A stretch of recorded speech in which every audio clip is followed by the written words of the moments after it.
这么好的身板，100两银子很容易。不见旧颜色，台上人唱着纵醉一别歌。这个长相酷似倭寇的男人，凭借一把改良版的倭刀叱咤江湖。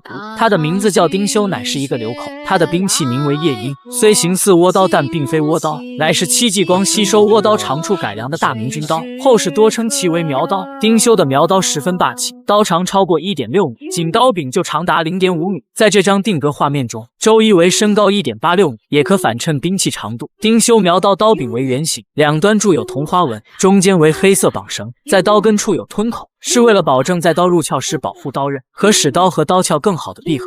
同时在刀尾处并不开刃，可方便手握，变刀为枪。眼前这个令人闻风丧胆的锦衣卫，竟是丁修的同门师弟。多年前，二人的师傅丁白因死于锦衣卫围剿，然而令丁修没想到的是，自己唯一的师弟丁显，竟在杀掉一名落单的锦衣卫后冒名顶替，改名靳一川，成了一名小旗官。你真的以为穿上了这身飞鱼服，你就是个官了？贼就是贼，你这秘密啊，我吃一辈子。我给你3天的时间，你去给我凑足100两银子。100两，100两。我1年的俸禄才20两，上哪去凑100两？银两是一种古代货币单位，始于两汉，流行于明清。那么古代1两银子到底相当于现在多少钱呢？以大米作为一般等价物进行换算，唐朝1两银子约合2000到4000块，宋朝1两银子约合600到1300块，明朝1两银子约合600到800块。清朝1两银子约合150到220块。电影所处的朝代为明崇祯年间，以1两银子700块进行换算，20两银子约合1.4万块，而100两也就是7万块。靳一川显然无法在3天内凑够5年的工资，于是他在丁修转身离开时欲出手偷袭，靳一川飞身急扑，单手夺掉丁修苗刀，随后立刻转身改换双手刀，左手握住刀柄，右手握住刀尾。这其实是戚家军的新有刀法，丁门一派本就是戚家军遗种。靳一川双手持刀，立刻转身横斩丁修，而丁修失了兵器，但却并不慌张。第一刀轻松闪避，第二刀以刀鞘轻松挡下。丁修的反应极为迅速，在左手刀鞘挡下刀刃的一刹，右手立刻前移抓向苗刀刀柄，随后以单手轻松夺下靳一川双手握持的苗刀。这2处细节便能看出二人实力差距。靳一川明显不敌师兄，又想杀我。我真不知道师傅到底看上你哪点儿，你这个废老鬼！3天。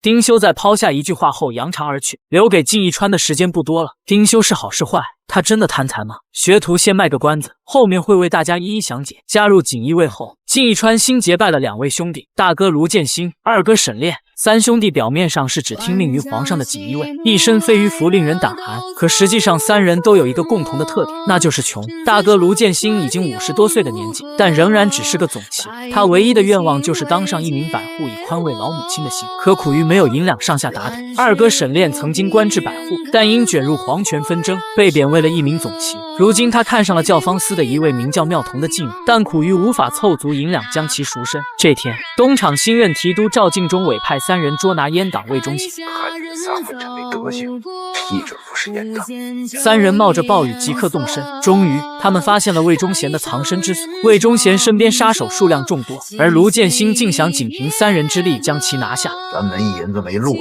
靠的就是机会，机会来了接住了，就能翻身。这也是学徒想对大家说的，把握机会，好好努力，愿望一定能实现。3人来到院内，亮明了锦衣卫的身份，而迎接他们的竟是一名手持西洋剑的女子。西洋剑多为双刃剑身，且不带血槽，双片椭圆形护手能对持剑者手部提供更多保护。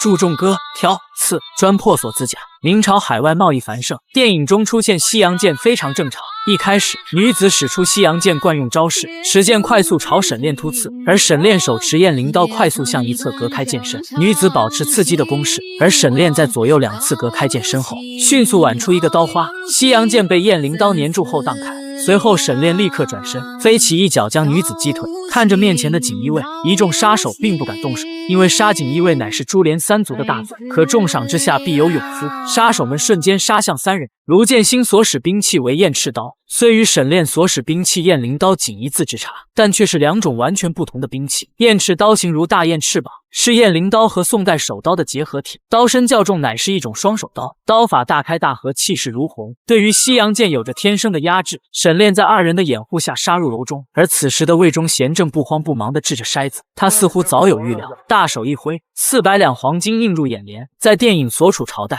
，1两黄金约可兑换10两白银，400两黄金也就是4000两白银，锦衣卫1年的俸禄约20两白银，这相当于沈炼200年的俸禄。魏忠贤以此为代价求沈炼不杀他，沈炼动心了，因为他真的很缺钱。兄弟3人返回京城，赵敬忠称赞3人办事漂亮，但其实他知道魏忠贤并没有死，而魏忠贤正是他曾经的义父。为防事情败露，他决定除掉3人，于是他找到了丁修，